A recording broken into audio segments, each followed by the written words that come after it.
తొందరగా కోపపడేవాడు, ఓర్పు సహనాన్ని తొందరగా విడిచిపెట్టేవాడు.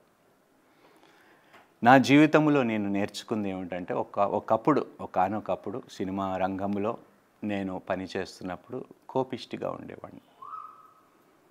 చాలా ఈజీగా ఫ్రస్ట్రేట్ చేసేవాడిని. నేను ఫ్రస్ట్రేట్ అయ్యేవాడిని. అవతల వాళ్ళని కూడా ఫ్రస్ట్రేట్ చేసేవాడిని. కానీ క్రమక్రమంగా దేవుణ్ణి తెలుసుకున్న తర్వాత నేను నేర్చుకున్నది ఏమిటంటే ఓర్పు కలిగి ఉండటం. అందరి ఎడల ఓర్పు. ఎందుకు నేను అందరి ఎడల ఓర్పు అంటున్నంటే, నేను ఎంతోమందిని గాయపరిచాను, ఎంతోమందిని దుఃఖపరిచాను.